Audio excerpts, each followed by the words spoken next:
कि ऑसिलेशन एक बहुत ब्रॉडर टॉपिक है, उसके अंडर आता है अपना एसएचएम, है ना। तो कोई भी पार्टिकल जब ऑसिलेशन कर रहा होता है तो उसकी कंडीशन ये होती है, मतलब उस पर उस पार्टिकल पे जो फोर्स लग रहा होता है वो होता है f directly proportional to minus x की पावर एन, है ना। और एन होता है अपना ऑड इंटीजर, ऑड का मतलब 1 2 3 4 5 6 7 1 1 3 5 7 9, है ना। तो जब n की वैल्यू 1 होती है तो सिंपलेस्ट केस ऑफ ऑसिलेशन होता है एस एच एम। तो ऑसिलेशन के अंडर आता है एस एच एम, ठीक है। ऑसिलेशन अपना ब्रॉड टॉपिक है।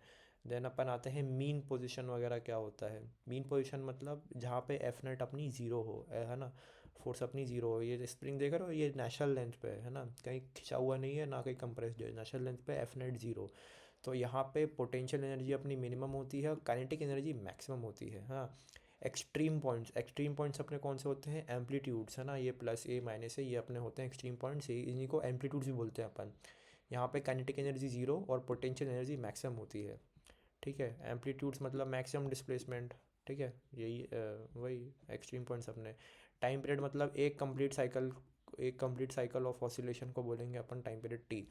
मतलब कि यहाँ से स्टार्ट किया, यहाँ गया, पूरा वापस गया, चक्कर मार के वापस यहाँ पे आ गया, समझे। देन है ना। और मीन पोजीशन पे पोटेंशियल एनर्जी मिनिमम का मतलब ज़ीरो तो नहीं होता है, ठीक है। कुछ भी होगा, ज़ीरो नहीं होगा, ज़रूरी नहीं है ज़ीरो हो मतलब, है ना। Then necessary condition for S H M, condition क्या थी, ये थी, है ना। F net is directly proportional to minus x की पावर एन, एन मान लिया यहाँ पे 1 है तो एस एच एम की कंडीशन हो गई। देन प्रोपोर्शनलिटी हटाने के लिए f net is equals to minus k x, है ना। और नेगेटिव शो कर रहा है अपना रिस्टोरिंग नेचर, जैसे स्प्रिंग में होता है, ठीक है। देन उसके बाद ये कंडीशन है किसी भी एसएचएम के लिए, आगे बताऊंगा मैं, है ना। कि ये जो इक्वेशन है ना, ये वाली, ये a particle moving in S H M must follow this equation, ठीक है। D square x plus omega square x equals to zero, ये एस एच एम फुलफिल होनी चाहिए। और इसका सोल्यूशन है अपना x is equals to a sine omega T plus five, ठीक है। यहाँ पे इसकी डेरिवेशन है और कुछ नहीं है। तो अपना एक्स जो है वो position of particle at any time है, ए एम्पलीट्यूड है, ओमेगा अपना अंडर रूट के बाई एम, यानी कि ओमेगा स्क्वायर के बाई एम, ठीक है। और कुछ भी नहीं है, एक्स अपना पोजीशन बताता जाता है। देन वैसे ही जैसे can particle with displacement as x equals to this undergoing in S H M. तो चेक करने के लिए कुछ नहीं, आप एक्स को इस इक्वेशन में पुट कर दो और डिफ्रेंशिएट कर दो और आ जाएगा। तो बता दिया कि yes it can represent S H M. Then उसके बाद पार्टिकल, हाँ, जैसे हम काइनामेटिक्स पे एक्स को डिफरेंशिएट करके वेलोसिटी निकालते थे, डिफरेंशिएट करके एक्सेलरेशन निकालते थे, वैसे ही एसएचएम में भी कर सकते हैं। ये अपने एक्स पोजीशन दी है, किसी भी समय पर पोजीशन बताएगा ये इक्वेशन अपना, ठीक है।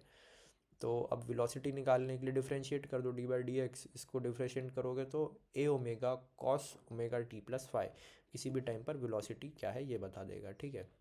अब हमको चाहिए velocity of particle at any position, है ना। किसी एक्स इक्वल टू 5 पे क्या वेलोसिटी होगी ये कैसे पता लगाएं। तो एक्स और वी की रिलेशन चाहिए, तो यहाँ पे यही इक्वेशन को घुमा के लिख दिया है ना। Sine omega t x by a cos omega T plus five equals to v a by o a omega, ठीक है। स्क्वायर करेंगे, ऐड करेंगे, टोटल रिजल्ट ये निकल के आएगा, velocity is equals to omega under root में a square minus x square, किसी भी पोजीशन पे कोई भी वेलोसिटी बता देगा, है ना। देन वैसे ही सेम वेलोसिटी को डिफरेंशिएट करेंगे तो एक्सेलरेशन निकल के आएगा। अब एक्सेलरेशन को निकालने पे निकल के आएगा ए is equals to minus A omega square sine omega T plus five, है ना। अब एक्स क्या होता था अपना, A sine omega T plus five. तो ये ए ये रहा, sine omega T plus five ये रहा, तो ये और ये मिला के एक्स, तो ये आ गया एक्स अपना, ओमेगा स्क्वायर यहाँ पे आ गया, माइनस का माइनस। तो एक्सलरेशन आएगा ए is equals to minus omega square x, ठीक है। और ओमेगा क्या होता था, अंडर रूट के बाय एम, ओमेगा स्क्वायर अपना, है ना। देन उसके बाद स्प्रिंग ब्लॉक पेंडुलम पे आते हैं अपन। तो velocity at x equals to plus minus a पे निकालेंगे तो वी का फॉर्मूला लगेगा ओमेगा अंडर रूट ए, है ना। तो वेलोसिटी अपनी ज़ीरो निकल के आएगी। ज़ीरो मतलब कि एक्सट्रीम पोजीशंस पे, यहाँ पे और यहाँ पे, ये अपने एक्सट्रीम पोजीशन है। Then velocity at x equal to zero पे, यहाँ एक्स ज़ीरो पुट करूँगा तो वेलोसिटी आएगा ए ओमेगा, यानी कि maximum speed of particle in S H M, ठीक है। Then x equal to plus minus a by two, यानी कि यहाँ पे कहीं बीच पे, बीच में रखूँगा तो v equals to a omega root 3/2 कुछ कुछ आएगा, निकाल सकते हैं अपन। इस केस की एक बार और बात करेंगे। x इक्वल टू 0 पे यहाँ पे वेलोसिटी ए ओमेगा यानी कि मैक्सिमम स्पीड। अब मैं याद करूँ तो मीन पोजीशन पे अपनी काइनेटिक एनर्जी तो दी वो मैक्सिमम होती थी, इसलिए यहाँ पे मैक्सिमम स्पीड बोल रहा है वो, ठीक है। कहाँ गया, हाँ, max speed of particle in S H M. Then वैसी acceleration at x equal to zero, formula लगाएंगे a equal to minus omega square x, acceleration zero. Acceleration zero कहाँ, मीन पोजीशन पे acceleration zero, at x equal to zero acceleration is zero, okay. Then acceleration at plus a यहाँ पे है, तो put करूँगा minus omega square ए, तो यानी कि माइनस का मतलब ये इधर साइड जा रहा है ना, रिटार्डिंग टाइप हो रहा है, तो इस साइड की एक्सलेरेशन बता रहा है ये। वैसे ही माइनस ए पर रखूँगा तो इस साइड की एक्सलेरेशन बताएगा ओमेगा स्क्वायर ए पॉजिटिव का, ठीक है। देन उसके बाद ये कोई स्प्रिंग है, स्प्रिंग ब्लॉक दिया है। अब आपको बताना है at t is equal to zero and x equal to zero इसका time period, position of particle at this, ये सारी चीज़ें, पोजीशन, टाइम, वेलोसिटी, एक्सलेरेशन, सारी चीज़ें बतानी थी at t equal to zero and x equal to zero. तो general equation पे पहले पुट करके अपन को इक्वेशंस निकालनी है, पहला स्टेप ये है।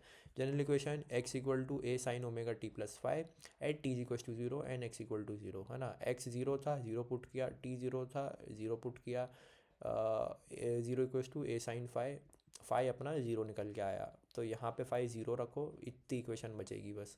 तो तीनों इक्वेशन आएंगी, x equal to a sine omega t, velocity is equals to a omega cos omega t, acceleration is minus A omega square sine omega t, ठीक है। सब निकल के आया। टाइम पीरियड टी को क्या लिख सकते हैं अपन, 2 पाई/ओमेगा। Position of particle at t is equals to t/4। Position की इक्वेशन क्या होती थी, ये होती थी, ये है पोजीशन की इक्वेशन। रखी अपन ने a sine omega, omega t, omega omega को यहाँ पे रखा, टी को ये दिया था, रखा, ए साइन पाई/2, ए निकल के आया। Time at which particle is at x equal to a/√2 is going in positive direction. Time कैसे निकालेंगे, पोजीशन वाला ही इक्वेशन पुट करो। देन a/x दिया था तो a/√2 यहाँ पे रखा, काटा पीटा, ओमेगा रखा, टी निकालना था, टी वैसे ही छोड़ा, T is equals to t/8 निकल के आ गया, सिंपल। वेलोसिटी ऑफ पार्टिकल है T is equals to t/2। तो वेलोसिटी पूछ रहे हैं तो वेलोसिटी की इक्वेशन रखो, ये रहा वेलोसिटी, वेलोसिटी की इक्वेशन रखी, ओमेगा रखा, टी दिया था, काटा पीटा, वी निकल के आ गया। एक्सलरेशन पूछ रहे हैं तो एक्सलरेशन की इक्वेशन रखो, टी दिया था, ओमेगा रखो, काटो, निकल जाएगा। Energy in S H M, total energy क्या होती है, potential energy plus kinetic energy, तो पहले काइनेटिक निकालेंगे फिर पोटेंशियल निकालेंगे। In any ideal case in S H M there is no loss of energy, ठीक है। काइनेटिक एनर्जी क्या होता था, हाफ एम वी स्क्वायर।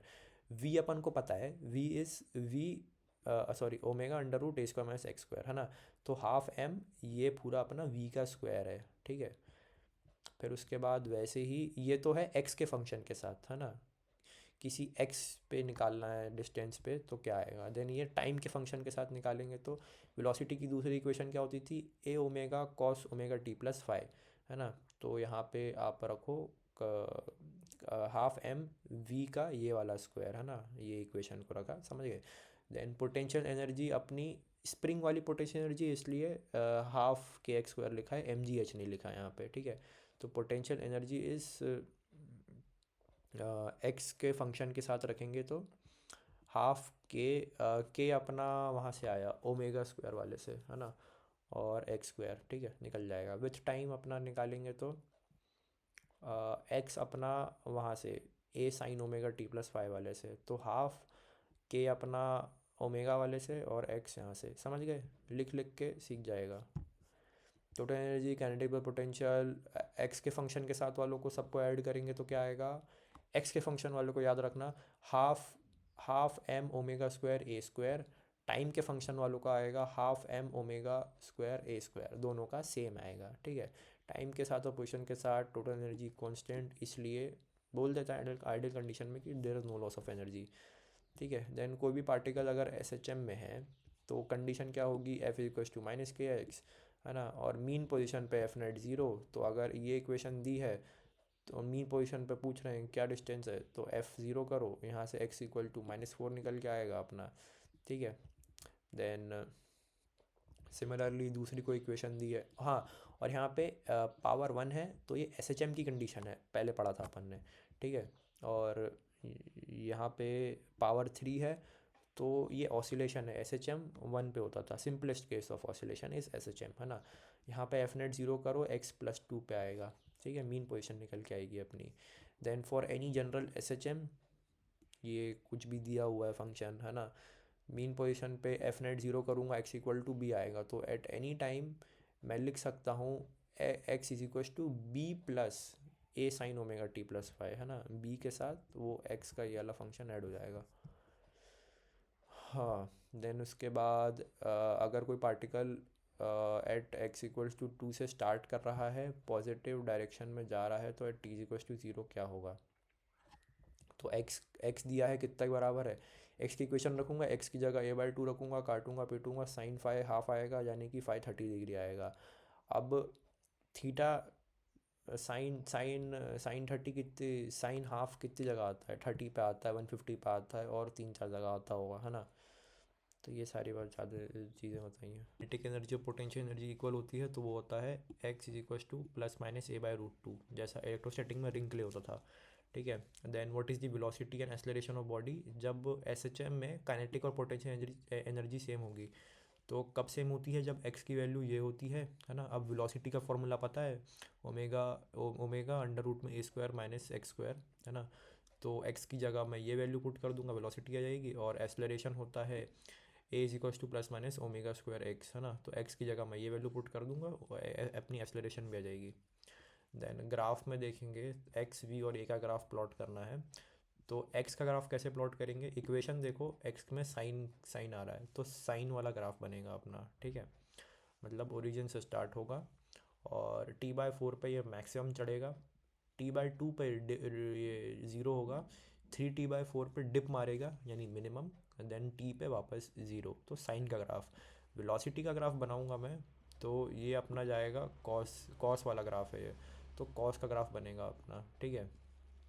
तो ये ऊपर से स्टार्ट होगा, यानी कि जब ज़ीरो पे ही ये मैक्सिमम होगा, और t/4 पे ये ज़ीरो पे आएगा, देन t/2 पे डिप मारेगा, 3t/4 पे ज़ीरो, ठीक है। कॉस का ग्राफ ध्यान रखना। देन एक्सलरेशन में वापस से साइन का ग्राफ, लेकिन नेगेटिव है तो नीचे से शुरू होगा ये साइन का ग्राफ अपना, ठीक है, नीचे से स्टार्ट होगा, और साइन का पूरा उल्टा, जैसे यहाँ t/4 पे मैक्स जा रहा था, 3/4 पे डिप मारेगा, ठीक है, समझ गए। देन फेस डिफरेंस x और v का π/2 है, x और a का पाई है, a और v का अपना π/2 है, ठीक है। और वी मैक्स अपनी a=, वी मैक्स होता है +- ओमेगा, देन वी मिनिमम अपनी ज़ीरो आती है ना, a मैक्स होता है a ओमेगा², ठीक है। वैसे ही काइनेटिक एनर्जी का ग्राफ प्लॉट करेंगे, तो ये अपना बनेगा कॉस का ग्राफ, लेकिन फर्स्ट क्वाड्रेंट में ऊपर ऊपर बनेगा, नीचे कुछ नहीं आएगा, ठीक है, फर्स्ट क्वाड्रेंट पे। पोटेंशियल एनर्जी का ग्राफ साइन का ग्राफ बनेगा, लेकिन फर्स्ट क्वाड्रेंट पे ऊपर ऊपर। टोटल एनर्जी कांस्टेंट होती है, इसलिए कांस्टेंट बनाया है, ठीक है। वेलोसिटी वर्सेस एक्स का ग्राफ अपना एलिप्टिकल बनता है, तो ये एक एलिप्स बनेगा, है ना, ओरिजिन के अबाउट। एक्सेलरेशन वर्सेस एक्स का ग्राफ अपना a=−ओमेगा²x, तो अपना स्ट्रेट लाइन की इक्वेशन कंपेयर करेंगे, तो y=−x आएगा, स्लोप नेगेटिव, बीच से कटता हुआ जाएगा ये, ठीक है, ये बना लेना।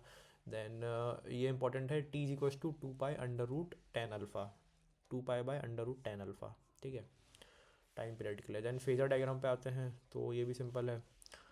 जब मैं पार्टिकल यहाँ पे रखूँगा, इधर इस पोजीशन पे, इधर पे, तब इसकी परछाई यहाँ पे होगी, जब मैं यहाँ पे लेके आऊँगा तो उसकी परछाई यहाँ पे होगी, यहाँ पे होगा तो यहाँ पे, इधर पे आऊँगा तो इधर पे। जब पार्टिकल मैं यहाँ नीचे ले आऊँगा तो वो वापस नीचे आ जाएगा यहाँ पे, देन यहाँ पे लाऊँगा तो यहाँ पे, इधर पे लाऊँगा तो यहाँ पे, जब मैं यहाँ पे लाऊँगा तो फिर वापस ऊपर चढ़ना स्टार्ट करेगा, जब 2π डिग्री कंप्लीट कर लेगा, ऑलमोस्ट 3 डिग्री, तब वापस यहाँ मीन पोजीशन पे। मीन पोजीशन अपनी एक ये वाली है और एक ये वाली है, जहाँ पे एफ नेट ज़ीरो होता है, ठीक है। और ये इंपॉर्टेंट है, θ=ω/t, ठीक है, ये थीटा कैलकुलेट करने के लिए निकाल लेंगे अपन। देन उसके बाद, हाँ, यहाँ पे locate the position of particle oscillating in phasor, तो ये अपनी मीन पोजीशन पे है, ठीक है। ये एम्पलीट्यूड्स हैं ऊपर नीचे के एरो, और ये बीच वाली लाइन अपनी मीन पोजीशन शो कर रही है, तो ये 0 डिग्री पे, सॉरी, ये ऊपर की तरफ मूव कर रहा है तो कुछ थीटा डिग्री ऊपर मूव करने, अभी मीन पे है, ऊपर मूव करने के उस पे वेलोसिटी ऊपर की तरफ है तो कोई थीटा डिग्री बनाएगा वो। तो इक्वेशन क्या बनेगी इसकी, ए साइन ओमेगा टी, है ना। जब वो कवर कर लेता तो यहाँ ओमेगा टी प्लस दिस करके थीटा भी लिख देते अपन। देन सेकेंड वाले पे ए बाई रूट टू ऊपर आ गया है वो, तो ये मीन पोजीशन से ऊपर है तो पार्टिकल अपना यहाँ कहीं पे है, ठीक है। अब ये कितना कितना कितना कितना डिस्टेंस ऊपर है, ए बाई रूट टू, तो परपेंडिकुलर डिस्टेंस आएगी अपनी ए बाई रूट टू, है ना। जैसे यहाँ पे कंपेयर करेंगे ए बाई रूट टू आएगी। साइन थीटा फर्स्ट क्वाड्रेंट पे साइन थीटा लगाना है ना, कन्फ्यूज़ हो रहा था मैं, फर्स्ट क्वाड्रेंट पे साइन थीटा लगाना है अपन को। तो मैं देखूँ यहाँ पे साइन साइन थीटा तो ये आएगा पाई बाय 4 काट पीट के, है ना। तो इक्वेशन क्या बनेगी, a sine omega T plus pi by 4, ठीक है। देन यहाँ पे देखें तो ये एम्पलीट्यूड के एक्सट्रीम पोजीशन पे खड़ा है ना, यानी कि ऊपर। तो थीटा कितना कवर कर लिया इसने, 90। तो y is equals to a sine omega T plus pi by 2, उसी को ए कॉस ओमेगा टी भी लिख सकते थे अपन, ठीक है। देन चौथा केस देखें अपन, तो ये एक्सट्रीम पोजीशन से अब वापस आ रहा है, तो एक्सट्रीम यहाँ पे होता, ये मीन है, ये एक्सट्रीम है, फिर ये वहाँ से वापस आ रहा है तो इधर पे सेकंड क्वाड्रेंट पे आ गया। अब सेकंड क्वाड्रेंट पे कॉस लगा देना, ठीक है। सेकंड थर्ड फोर्थ पे कॉस लगाना, फर्स्ट वाले पे साइन लगा देना, ठीक है। कंफ्यूज हो रहा था तू। तो y is equals to a sine omega T plus five, अब फाइव निकालना है भाई अपन को, है ना। तो ये फाइव कैलकुलेट कैसे करेंगे, कॉस थीटा लगाएंगे तो a by two into a, theta आया 60 डिग्री, है ना। तो ये तो यहाँ का 60 और यहाँ का 90 भी कैलकुलेट करना है, तो 150 डिग्री आ गया। तो a is equal to sine omega T plus 150, ठीक है। देन फिफ्थ क्वेश्चन पे आएंगे, तो यहाँ पे 180 डिग्री कवर कर रहा है ना, मतलब मीन पोजीशन पे वापस आया है ये पहले यहाँ पे था, ऊपर गया फिर वापस आया, यहाँ पे था, ऊपर गया फिर वापस आया, ठीक है। तो 180 डिग्री में कैसे लिखेंगे, a sine omega T plus 180, ये आ गया minus a sine omega t. Then similarly ये वाला, ये पहले यहाँ पे था मीन पे, ऊपर गया फिर नीचे आया, फिर मीन से वापस और नीचे आया, तो थर्ड क्वाड्रेंट पे आएगा, ठीक है। कॉस थीटा लगाएंगे अपन, यहाँ पे थीटा यहाँ बनाना है, यहाँ पे नहीं, है ना। बाकी ये पूरा कैलकुलेट करेंगे अपन। तो ये वाला थीटा कैसे निकालेंगे, कॉस थीटा लगाया, थीटा आया अपना 30 degree. Then y is equals to यहाँ का 30 प्लस ये अपना जितना भी आया 180 वगैरह, तो 240 डिग्रीज, ठीक है। फिर उसके बाद नेक्स्ट क्वेश्चन पे यहाँ पे 270 डिग्री कवर कर रहा है, तो लिख दो भाई y equals to a sine omega T plus 270। Then यहाँ पे कुछ कुछ थ्री थर्टी बना रहा है। देन ये वापस 2 पाई पूरा कंप्लीट कर गया, तो यहाँ 0 डिग्री आएगा, है ना। Y equals to a sine omega T plus, या 2 पाई में लिखते तो 2 पाई, ये तो ज़ीरो हो ही जाता है वैसे भी। Already A by to distance आगे है जब ये स्टार्ट कर रहा है, तो ऑलरेडी मैं इसको ए बाई टू डिस्टेंस ऊपर लेके गया। देन यहाँ से टी इक्वल्स टू ज़ीरो शुरू होगा, तो मैं इसको टी इक्वल्स टू ज़ीरो पे सेट किया। देन उसके बाद ये अपने मैक्सिमम एम्पलीट्यूड तक आगे मैक्स जा रहा है, तो मैं इसको मैक्सिमम पॉजिटिव एम्पलीट्यूड तक लेके गया, तो यहाँ पे आया ये। अब मैं दोनों डिग्रीज कैलकुलेट कर लेता हूँ, ठीक है। तो ए बाई टू डिस्टेंस तो यहाँ से मिल गई मेरे को, तो मैं फर्स्ट क्वाड्रेंट पे साइन थीटा निकालूंगा, तो ये वाला थीटा आएगा मेरा 30 डिग्री, है ना। अब बचा हुआ ये 30 है, तो ये बचा हुआ 60 होगा, तो मैं theta is equals to omega t में थीटा पाई बाय 3 रखूँगा और ओमेगा अपना 2 पाई बाय टी। तो यहाँ से स्मॉल टी कैलकुलेट करूँगा तो t/6, टोटल टाइम दिया था 16 सेकेंड्स, 8/3 आंसर, ठीक है। देन सेकेंड केस में यहाँ पे ये अपने मीन पोजीशन से निकला, मैक्सिमम एम्पलीट्यूड पे गया, फिर वापस आया, मीन पोजीशन पे था, मैक्सिमम एम्पलीट्यूड पे गया, फिर वापस आया, ठीक है।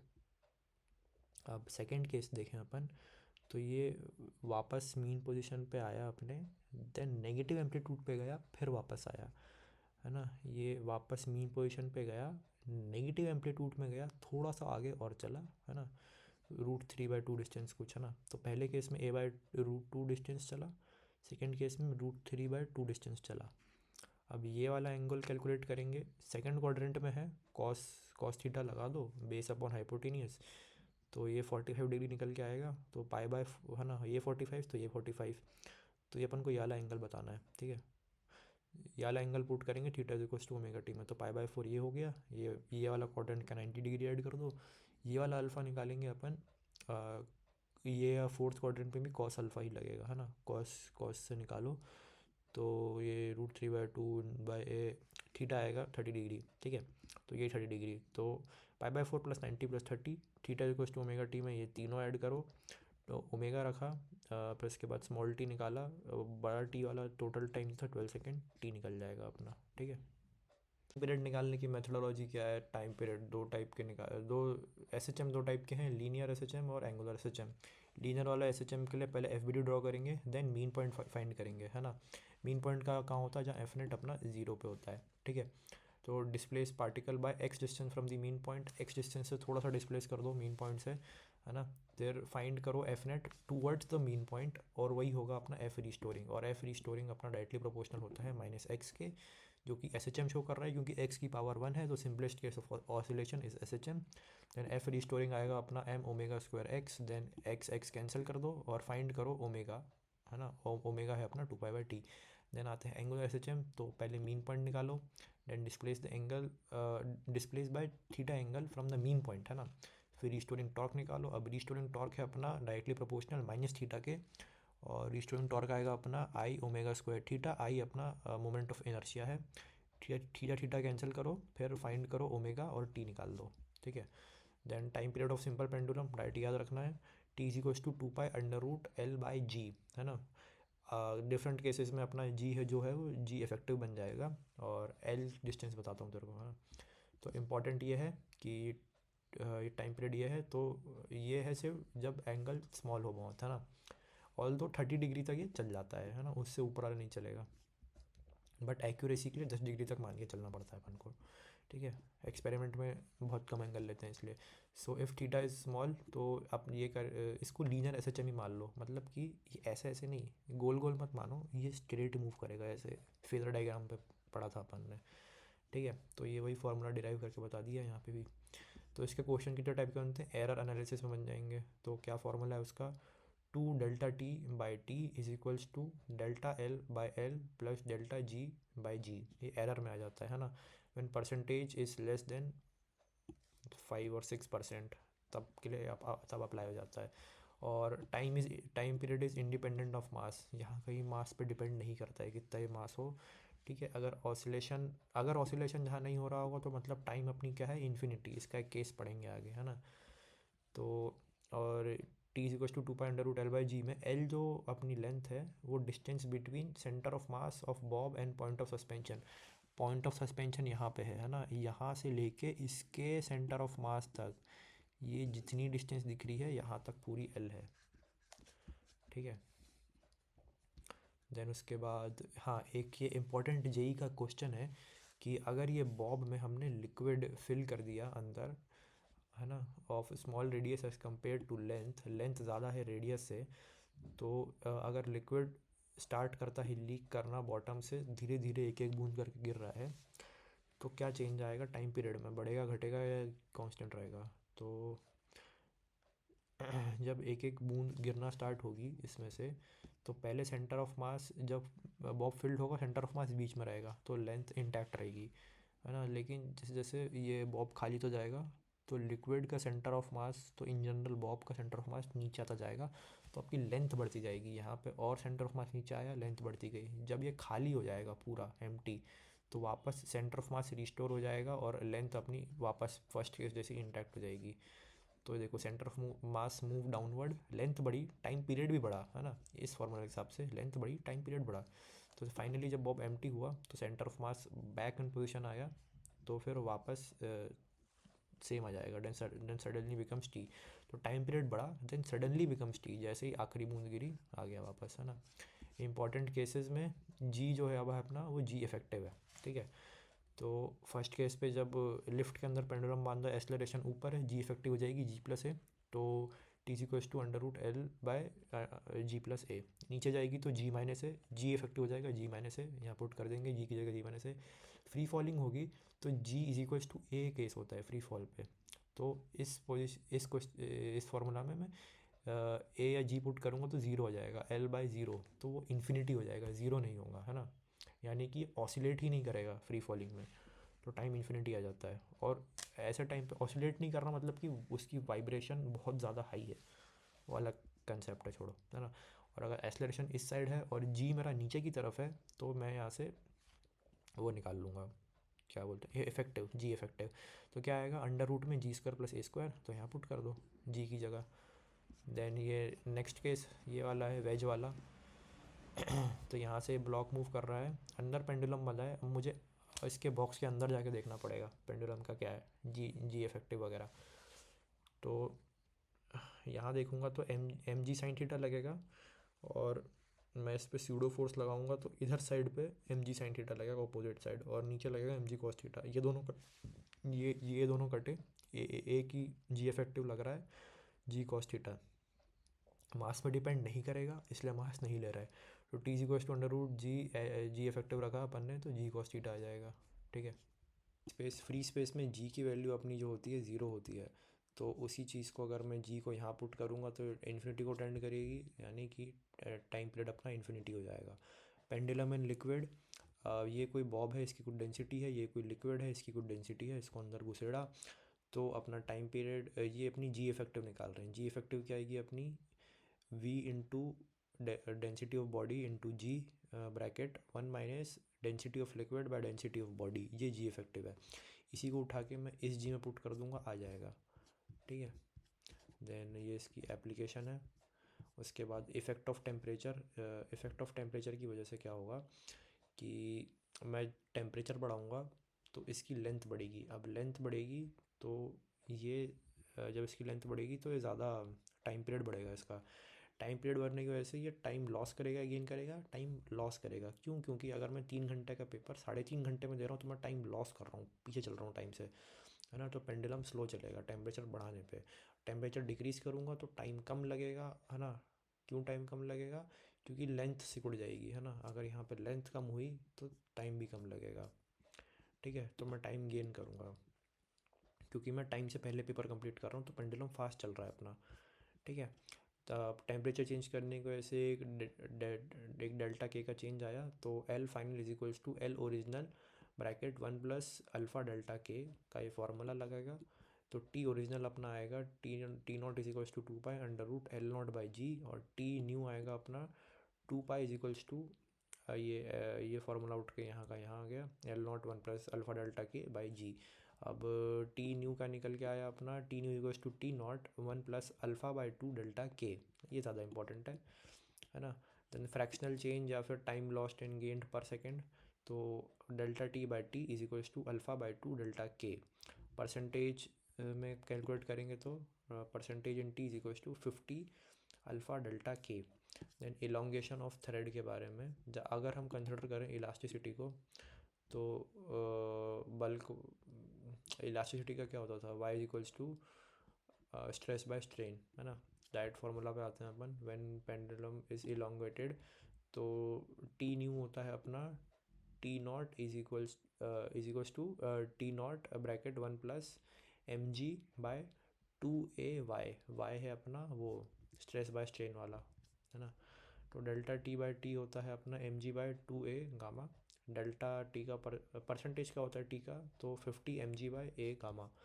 लिख लिख के याद करना, हो जाएगा। इफेक्ट ऑफ ग्रेविटी अपना ग्रेविटेशन में पढ़ा था, तो g at surface is equals to g into mass of planet by radius of planet का स्क्वायर। तो इन केस ऑफ अर्थ तो जी की वैल्यू 10 होती है ना। किसी दूसरे प्लानट पे निकालेंगे तो वही, जैसे यहाँ पे 2m था तो यहाँ पे 2 लिखेंगे, यहाँ रेडियस 4 गुना है तो 4 गुना का स्क्वायर हो जाएगा। यहाँ पे 2m रखा, 4 गुना का स्क्वायर किया 16 हुआ, कटा पिटा GE/8 आया। कैलकुलेट कर लेना रेशियो, यहाँ रेशियो कैलकुलेट करके बताया time period in planet and time period in earth का रेशियो, बेसिक मैथ्स है ना। देन उसके बाद तब टाइम पीरियड बताओ जब आप धरती की हाइट से h डिस्टेंस ऊपर हो या d डेप्थ नीचे हो। तो अगर किसी भी h डिस्टेंस ऊपर होते हैं तो एक जनरल फार्मूला होता है अपना GH is equals to GS bracket में R by R plus H का whole square. GH any height and G at surface of earth, है ना। ये जनरल फार्मूला है, लेकिन ये कम जगह यूज़ होता है। और ये for height to be small, small heights के लिए, स्मॉल हाइट कितनी मतलब R/4 तक के लिए, R की वैल्यू 6400 है, 6400 किलोमीटर्स 4 अपने 1000 किलोमीटर तक अप्रॉक्स में ये फार्मूला वैलिड है। G H is equal to G S 1/2h/r, है ना, लिख लिख के याद करना, हो जाएगा। तो ये स्मॉल हाइट्स के लिए वैलिड है। विथ डेप्थ ये सारे applicable for all the depth, है ना। G D is equal to G S 1-d/r, है ना। और सेंटर ऑफ अर्थ में डी और आर इक्वल हो जाएगा, तो ये 1 आया, 1-1 0, से जी एट सेंटर इज़ 0। फिर इसके बाद इसका एप्लीकेशन है इनफाइनाइट पेंडुलम का डायरेक्ट फार्मूला याद रखना है अपन को। T is equal to 2π√1/g bracket में 1/r+1/l। जब 3 केस बनेंगे, जब लेंथ ऑफ पेंडुलम बहुत बहुत कम हो रेडियस से, ये बॉब की जो रेडियस है ये बहुत ज़्यादा हो, है ना, लेंथ से, ये वाली लेंथ से बहुत ज़्यादा हो इस रेडियस का, तो 1/r हमारी इन्फिनिटी को, सॉरी, ज़ीरो को टेंड करेगी, है ना, 1/0 हो जाएगा, इन्फाइनाइट हो जाएगी ये। तो क्या तब क्या आएगा, T is equal to 2π√l/g, है ना। बेसिक मैथ से लगा सकते हो, जब एल इक्वल्स टू आर होगा तो T is equal to 2π√r/2g होगा। जब लेंथ बहुत ज़्यादा होगी इस रेडियस से, है ना, रेडियस में छोटा हो जाएगा, तो हमारा जो 1/l है वो ज़ीरो को टेंड करेगा, ये ज़ीरो हो जाएगा, तो आर ऊपर चला जाएगा, तो T is equal to 2π√r/g हो जाएगा, है ना। और अर्थ में अगर ये इसकी लेंथ कितनी भी लंबी हो, कितनी भी लंबी, लेकिन टोटल टाइम तब भी ऑसिलेशन का 84.6 मिनट्स ही आएगा, ये फैक्ट है, ठीक है। 10 टॉर्सनल पेंडुलम पे आते हैं, तो ये ऐसा है कि आप जब झूले को एक तरफ फोर्स लगाते हो तो रीस्टोरिंग फोर्स जनरेट करके दाएं बाएं दाएं बाएं दाएं बाएं घूमने लगता है ना। तो सी अपना टॉर्सनल कांस्टेंट है, और वो रीस्टोरिंग फोर्स जिसकी मैं बात कर रहा था वो होता है -c θ। तो ये ऐसे जम करने लगता है इस कंडीशन पे। तो टाइम पीरियड क्या आता है इसका, टी इज टू 2π√I/c। आई है अपना मोमेंट ऑफ इनर्शिया, इसके लिए अपन को रोटेशन पढ़ना पड़ेगा मोमेंट ऑफ इनर्शिया तक, ठीक है। और ये टॉर्सनल कांस्टेंट जो है ये मटेरियल डिपेंडेंट होता है, ठीक है। देन ये इसकी एप्लीकेशन है। फिर उसके बाद आते हैं अपन कंपाउंड पेंडुलम पे। तो कंपाउंड पेंडुलम में ये है कि आपकी कोई बॉडी है, उसके आर पार आप ले गए एक रॉड, और उसके बाद ये दाएं बाएं दाएं बाएं दाएं बाएं झूल रहा है, तो ऐसे चम कर रहा है ये भी, ठीक है। तो इस पर रिस्टोरिंग फोर्स होती है -mg/d sin θ। टाइम पीरियड क्या निकल के आता है, T is equal to 2πI/mgd, है ना। आई अपना वही moment of inertia, moment of inertia about the axis of rotation, है ना, ये याद रखना है, एक्सिस एक्सिस के अबाउट से कैलकुलेट करना है। डी अपनी डिस्टेंस है सेंटर ऑफ मास से लेके पॉइंट ऑफ सस्पेंशन तक, जैसे पहले वाले केसेस में था, है ना, ऊपर जो पड़ा था। एम है अपनी मास ऑफ बॉडी, है ना कि मास ऑफ दैट रॉड, या समझ रहे हो वो तार। और जो अपना टाइम पीरियड है वो इंडिपेंडेंट ऑफ मास है। कैसे, यहाँ तो मास लिखा है, ऐसा नहीं, जब मैं मोमेंट ऑफ इनर्शिया डालूंगा तो mr² ml² आ जाएगा, तो मास से मास कट जाएगा, ये इंडिपेंडेंट ऑफ मास होगा। तो क्वेश्चन ये आ सकता है कि क्या compound pendulum independent of mass है, तो yes it is independent of mass. Then इसके एप्लीकेशंस हैं, इन सब के लिए मोमेंट ऑफ इनर्शिया पढ़ना पड़ेगा अपन को। देन उसके बाद भाई यहाँ तक ना एडिट कर देना, ठीक है। कंपाउंड पेंडुलम के, हाँ, कंपाउंड पेंडुलम के एक और क्वेश्चन, एक यहाँ से 1 2 3 स्टार्ट, है ना।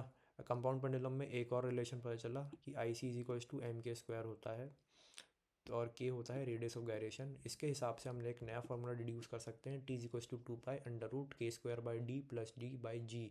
के क्या होता है, रेडियस ऑफ गायरेशन होता है अपना, ठीक है। तो जब डी की वैल्यू 0 को टेंड करती है तो टाइम पीरियड इन्फाइनाइट को टेंड करता है, ठीक है। और minimum time period of an compound pendulum कितना आता है, जब डी की वैल्यू +-k के बराबर हो। मतलब कि अगर डी रेडियस ऑफ गायरेशन के बराबर हो, डी क्या थी अपनी लेंथ थी सस्पेंशन से लेके सेंटर ऑफ मास तक, है ना। तो जब ये दोनों इक्वल हों तब अपना टी मिनिमम आता है, क्या निकल के आता है, T is equal to 2π√2k/g, है ना। देन इनका एक ग्राफ प्लॉट कर सकते हैं अपन, ऐसा ऐसा, है ना, गांड जैसा। तो एक तो टी मिनिमम कब होता है, जब डी की वैल्यू -के या +के होती है, और टी मिनिमम होता है इज इक्वल टू 2π√2k/g। और जब डी की वैल्यू 0 होती है तो टी की वैल्यू इन्फानाइट को टेंड करती है, देख रहे हो, इन्फानाइट को टेंड करती है। और के होता है अपना radius of gyration, rate of a spring block pendulum. तो डायरेक्ट अपन को फॉर्मूला याद रखना है, T is equals to 2π√m/k।